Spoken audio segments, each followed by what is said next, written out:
Chapter 46 Under the Umbrella. While Laurie and Amy were taking conjugal strolls over velvet carpets as they set their house in order and planned a blissful future, Mr. Bear and Joe were enjoying promenades of a different sort, along muddy roads and sodden fields.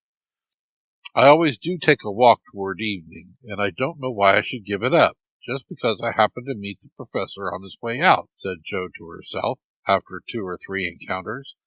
For though there were 2 paths to Meg's, whichever one she took, she was sure to meet him, either going or returning. He was always walking rapidly, and never seemed to see her until quite close, when he would look as if his short-sighted eyes had failed to recognize the approaching lady till that moment. Then, if she was going to Meg's, he always had something for the babies. If her face was turned homeward, he had merely strolled down to see the river, and was just returning, unless they were tired of his frequent calls. Under the circumstances, what could Jo do but greet him civilly and invite him in? If she was tired of his visits, she concealed her weariness with perfect skill, and took care that there should be coffee for supper, as Mr. Bear, doesn't like tea. By the second week, everyone knew perfectly well what was going on, yet everyone tried to look as if they were stone blind to the changes in Jo's face. They never asked why she sang about her work, did up her hair 3 times a day, and got so blooming with her evening exercises. And no one seemed to have the slightest suspicion that Professor Bear, while taking philosophy with the father, was giving the daughters lessons in love. Jo couldn't even lose her heart in a decorous manner, but sternly tried to quench her feelings, and, failing to do so, led a somewhat agitated life. She was mortally afraid of being laughed at for surrendering after her many and vehement declarations of independence. Laurie was her especial dread, but thanks to the new manager, he behaved with praiseworthy propriety, never called Mr. Bear a capital old fellow in public, never alluded in the remotest manner to Jo's improved appearance, or expressed the least surprise at seeing the professor's hat on the Marches' table nearly every evening. But he exulted in private, and longed for the time to come when he could give Jo a piece of plate with a bear and a ragged staff on it as an appropriate coat of arms. For a fortnight, the professor came and went with lover-like regularity. Then he stayed away for 3 whole days, and made no sign, a proceeding which caused everybody to look sober, and Jo to become pensive at first, and then, alas for romance, very cross. Disgusted, I dare say, and gone home as suddenly as he came. It's nothing to me, of course, but I should think he would have come and bid us good-bye like a gentleman, she said to herself, with a despairing look at the gate, as she put on her things for the customary walk one dull afternoon. "You better take the little umbrella, dear. It looks like rain," said her mother, observing that she had on her new bonnet, but not alluding to the fact. "Yes, Marmee. Do you want anything in town?" "I've got to run in and get some paper," returned Jo, pulling out the bow under her chin before the glass as an excuse for not looking at her mother. "Yes, I want some twilled celosia, a paper of No. 9 needles, and 2 yards of narrow lavender ribbon. Have you got your thick boots on, and something warm under your cloak?" "I believe so," answered Jo absently. "If you happen to meet Mr. Bear, bring him home to tea. I quite long to see the dear man," added Mrs. March. Jo heard that, but made no answer, except to kiss her mother, and walk rapidly away, thinking with a glow of gratitude, in spite of her heartache, "How good she is to me! What do girls do who haven't any mothers to help them through their troubles?" The dry goods stores were not down among the counting houses, banks, and wholesale warerooms, where gentlemen most do congregate, but Jo found herself in that part of the city before she did a single errand, loitering along as if waiting for someone, examining engineering instruments in one window and samples of wool in another, with most unfeminine interest, tumbling over barrels, being half smothered by descending bales, and hustled unceremoniously by busy men who looked as if they wondered how the deuce she got there. A drop of rain on her cheek recalled her thoughts from baffled hopes to ruined ribbons. For the drops continued to fall, and being a woman as well as a lover, she felt that, though it was too late to save her heart, she might her bonnet. Now she remembered the little umbrella, which she had forgotten to take in her hurry to be off, but regret was unavailing, and nothing could be done but borrow one or submit to a drenching. She looked up at the lowering sky, down at the crimson bow already flecked with black, forward along the muddy street, then one long lingering look behind at a certain grimy warehouse, with Hoffman, Schwartz, and Company over the door, and said to herself with a sternly reproachful air, "It serves me right. What business have I to put on all my best things and come philandering down here, hoping to see the professor? Jo, I'm ashamed of you. No, you shall not go there to borrow an umbrella, or find out where he is from his friends. You shall trudge away and do your errands in the rain, and if you catch your death and ruin your bonnet, it's no more than you deserve. Now then!" With that, she rushed across the street so impetuously that she narrowly escaped annihilation from a passing truck, and precipitated herself into the arms of a stately old gentleman who said, "I beg pardon, ma'am," and looked mortally offended. Somewhat daunted, Jo righted herself, spread her handkerchief over the devoted ribbons, and putting temptation behind her, hurried on, with increasing dampness about the ankles and much clashing of umbrellas overhead. The fact that a somewhat dilapidated blue one remained stationary above the unprotected bonnet attracted her attention, and looking up, she saw Mr. Bear looking down.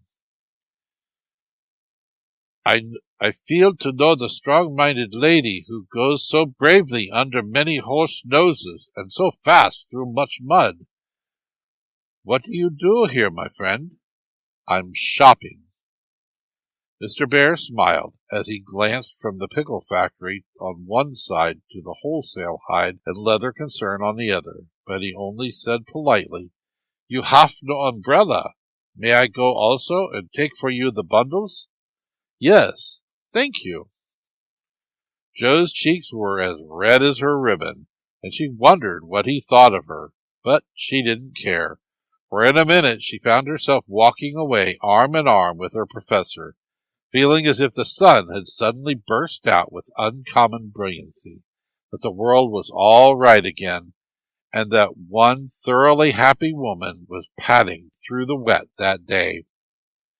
"We thought you had gone," said Jo hastily, for she knew he was looking at her. Her bonnet wasn't big enough to hide her face, and she feared he might think the joy it betrayed unmaidenly.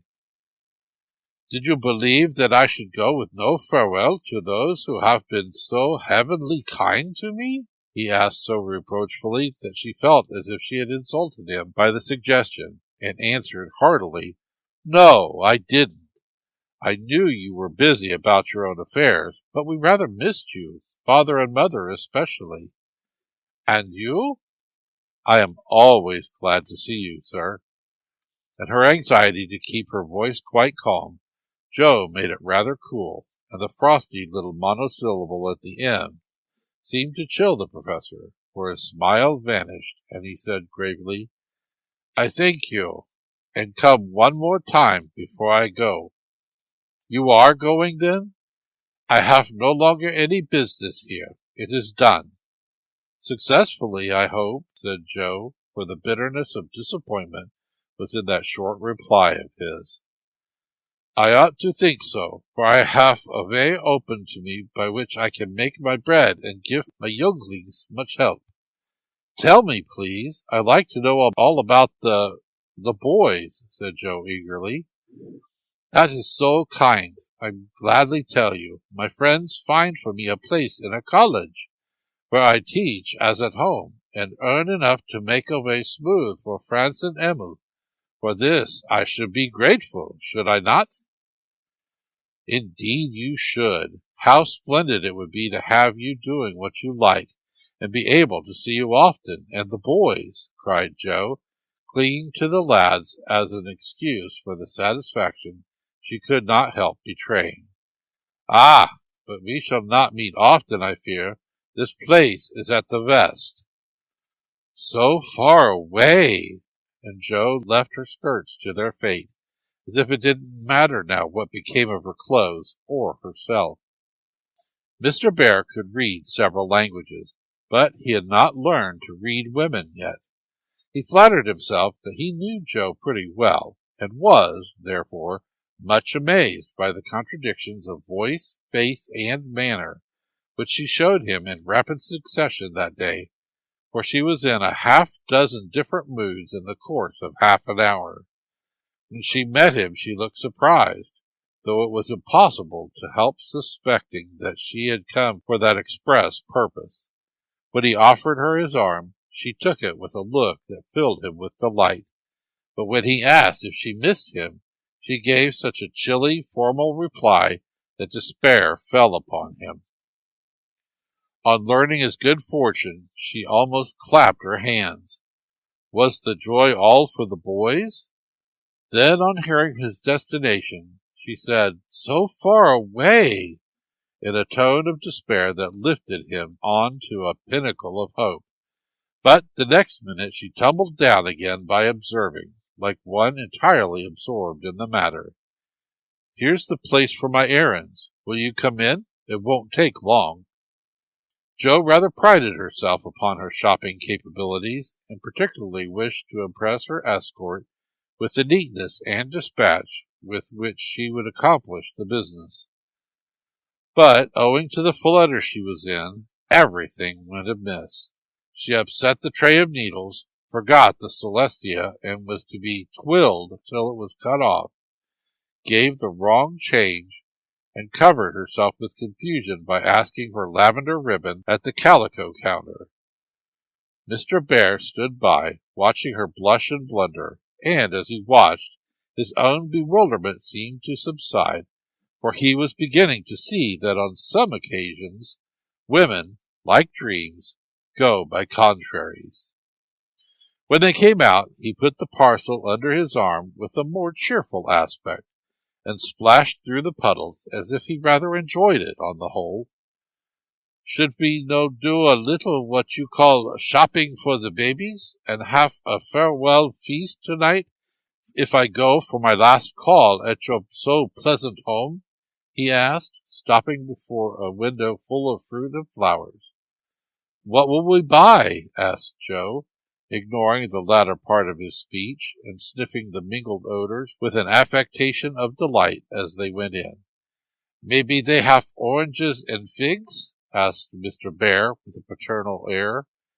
"They eat them when they can get them."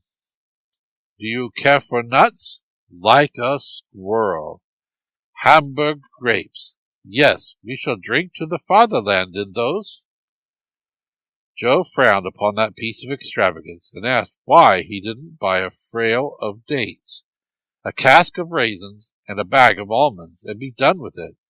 Whereat Mr. Bear confiscated her purse, produced his own, and finished the marketing by buying several pounds of grapes, a pot of rosy daisies, and a pretty jar of honey, to be regarded in the light of a demijohn. Then, distorting his pockets with knobbly bundles, and giving her the flowers to hold, he put up the old umbrella, and they travelled on again. "Miss March, I have a great favor to ask of you," began the professor, after a moist promenade of half a block. "Yes, sir," and Joe's heart began to beat so hard she was afraid he would hear it. I am bold to say it in spite of the rain, because so short a time remains to me." "Yes, sir," and Joe nearly crushed the small flower pot with the sudden squeeze she gave it. "I wish to get a little dress for my Tina, and I am too stupid to go alone. Will you kindly give me a word of taste and help?" "Yes, sir," and Joe felt as calm and cool all of a sudden as if she had stepped into a refrigerator. "Perhaps also a shawl for Tina's mother. She is so poor and sick, and the husband is such a care. Yes, yes, a thick warm shawl will be a friendly thing to take to the little mother." "I'll do it with pleasure, Mr. Bear. I'm going very fast, and he's getting dearer every minute," added Joe to herself. Then, with a mental shake, she entered into the business with an energy that was pleasant to behold. Mr. Bear left it all to her, so she chose a pretty gown for Tina, then ordered out the shawls. The clerk, being a married man, condescended to take an interest in the couple, who appeared to be shopping for their family. "Your lady may prefer this. It's a superior article, a most desirable color, quite chaste and genteel," he said, shaking out a comfortable gray shawl and throwing it over Joe's shoulders. "Does this suit you, Mr. Bear?" she asked, turning her back to him and feeling deeply grateful for the chance of hiding her face. "Excellently well. We will have it," answered the professor, smiling to himself as he paid for it, while Joe continued to rummage the counters like a confirmed bargain hunter. "Now shall we go home?" he asked, as if the words were very pleasant to him. "Yes, it's late, and I'm so tired." Joe's voice was more pathetic than she knew, for now the sun seemed to have gone in as suddenly as it came out, and the world grew muddy and miserable again, and for the first time she discovered that her feet were cold, her head ached, and that her heart was colder than the former, fuller of pain than the latter. Mr. Bear was going away. He only cared for her as a friend. It was all a mistake, and the sooner it was over, the better. With this idea in her head, she hailed an approaching omnibus with such a hasty gesture that the daisies flew out of the pot and were badly damaged. "This is not our omnibus," said the professor, waving the loaded vehicle away and stopping to pick up the poor little flowers.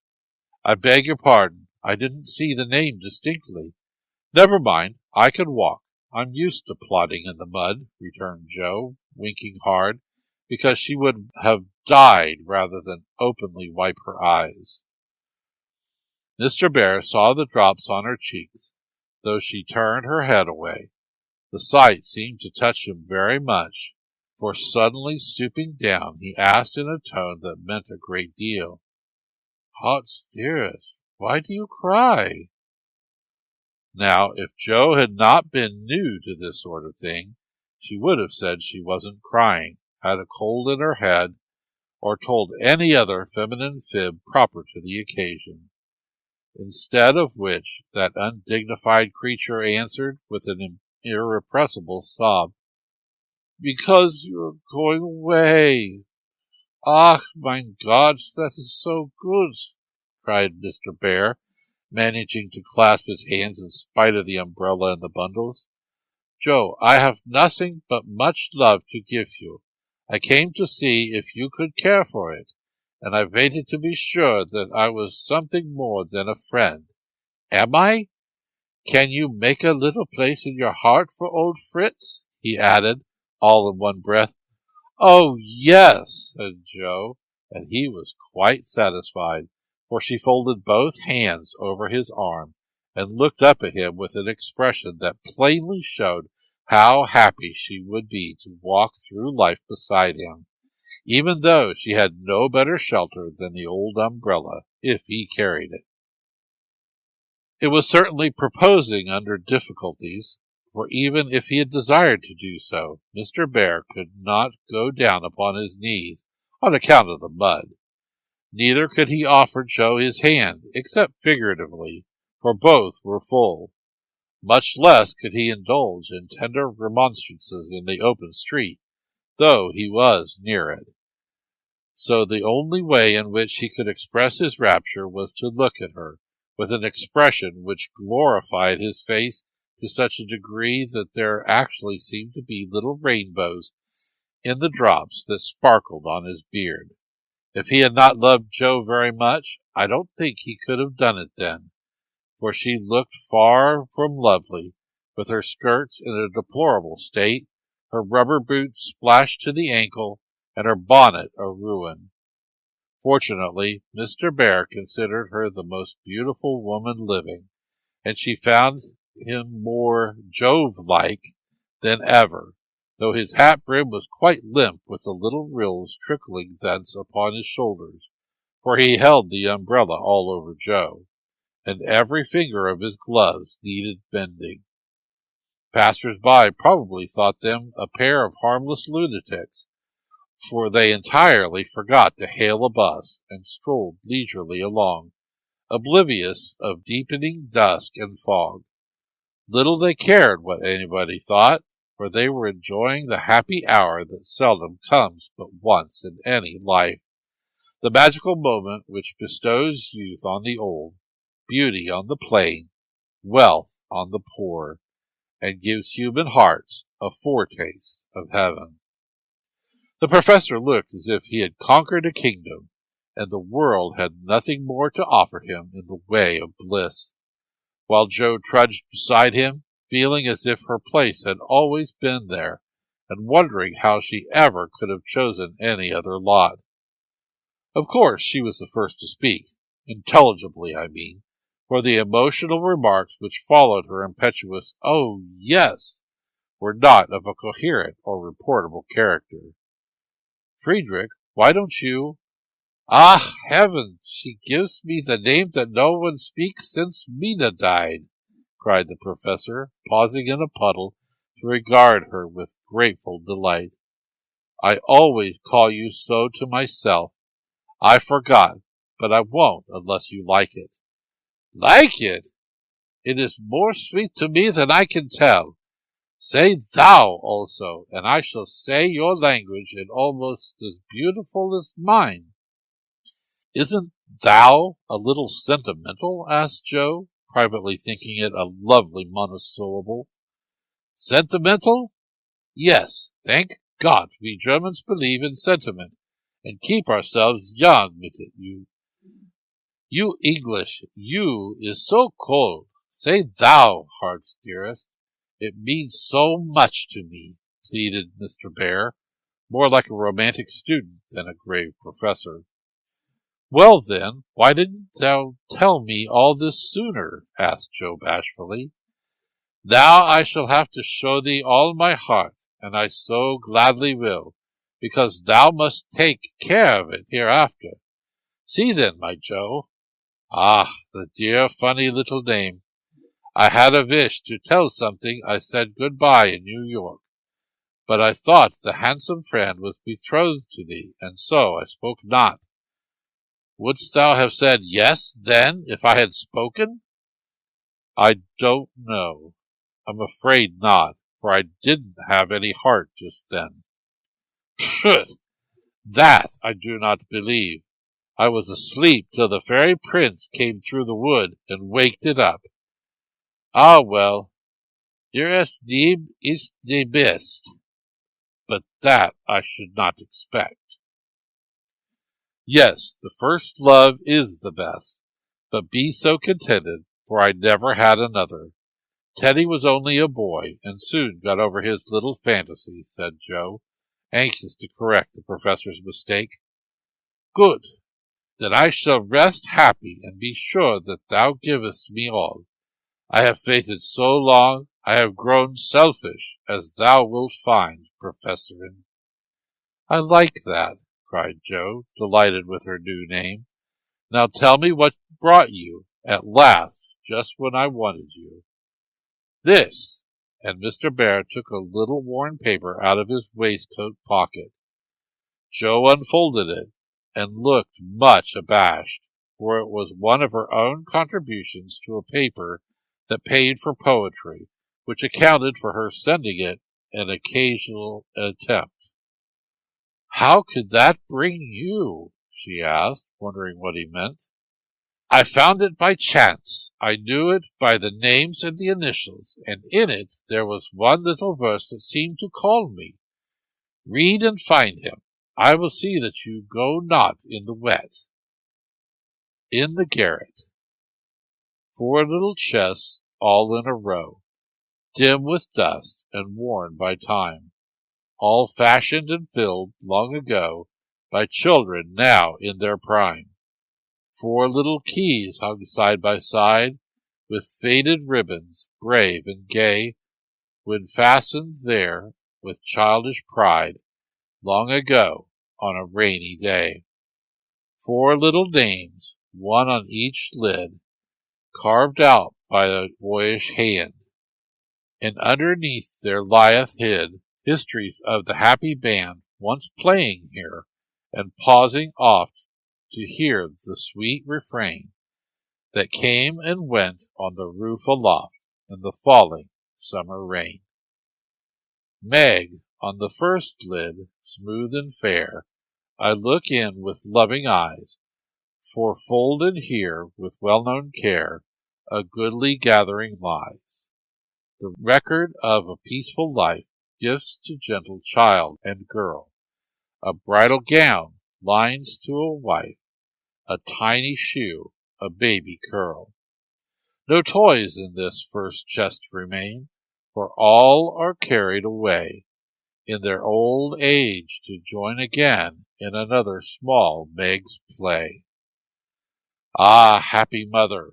Well I know lullabies ever soft and low in the falling summer rain.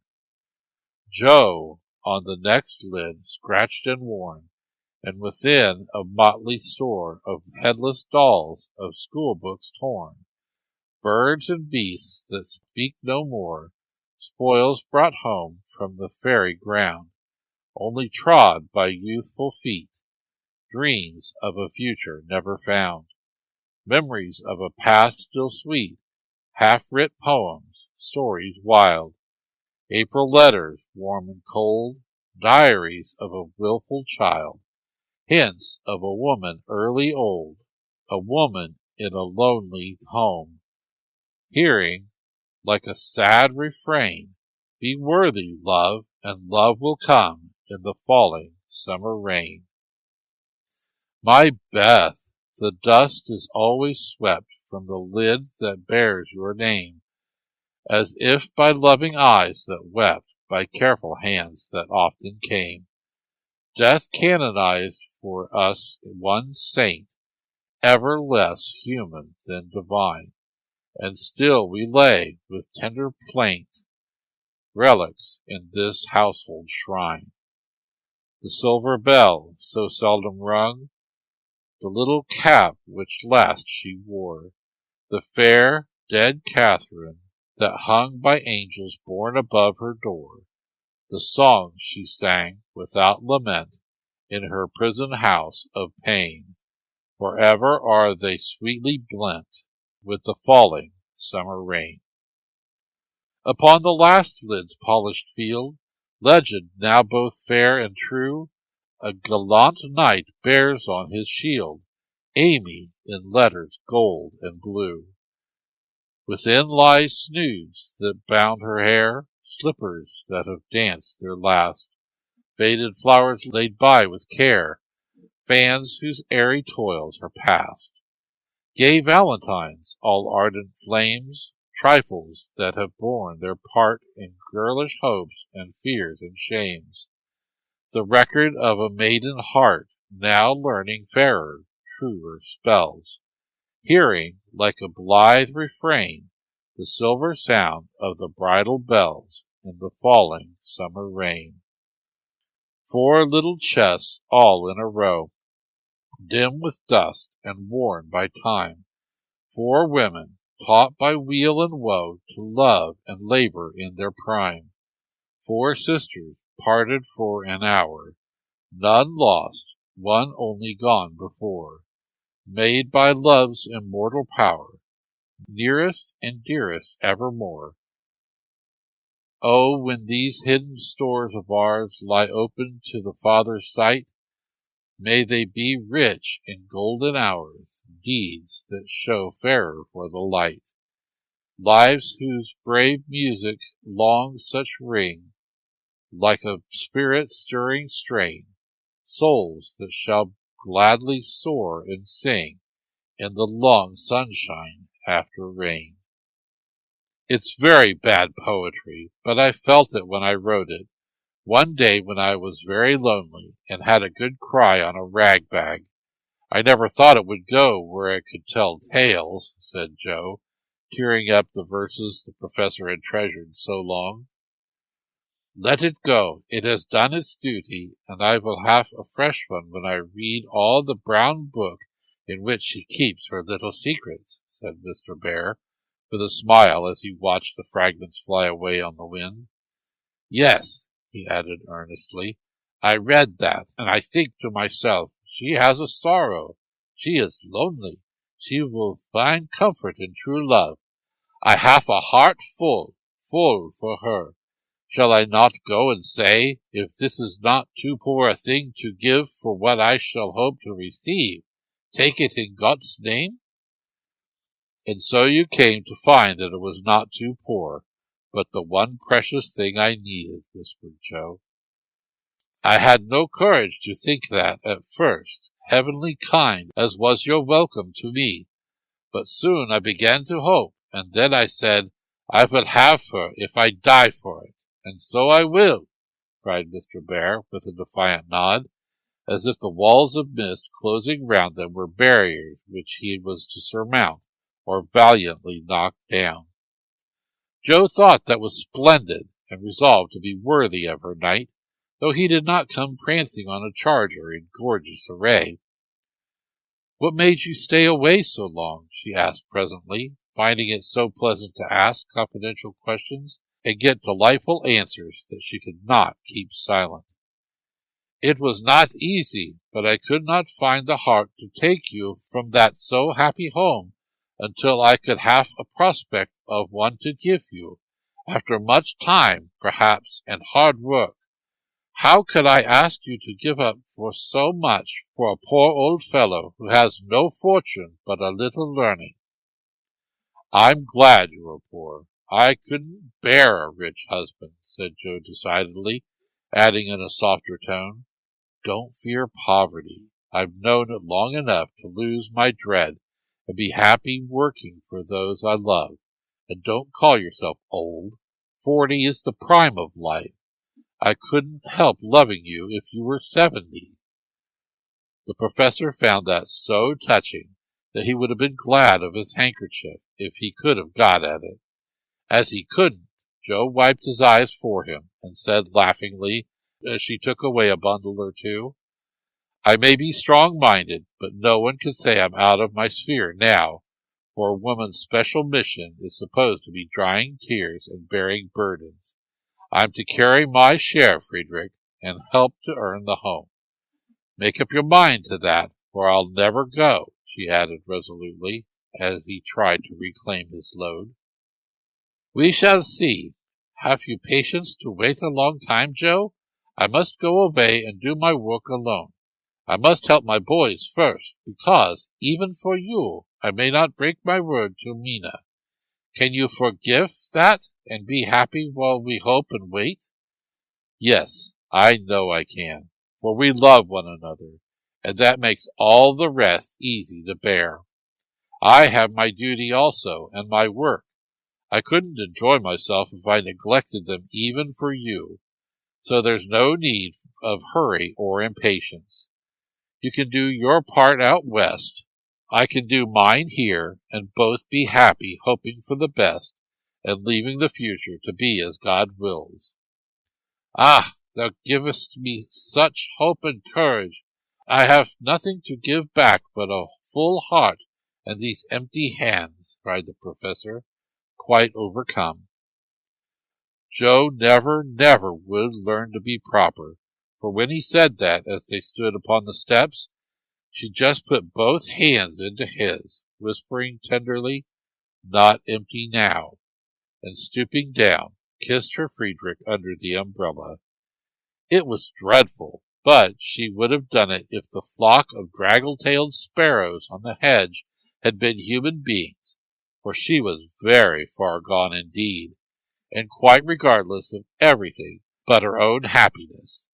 Though it came in such a very simple guise, that was the crowning moment of both their lives, when, turning from the night and storm and loneliness to the household light and warmth and peace waiting to receive them, with a glad "Welcome home," Jo led her lover in and shut the door.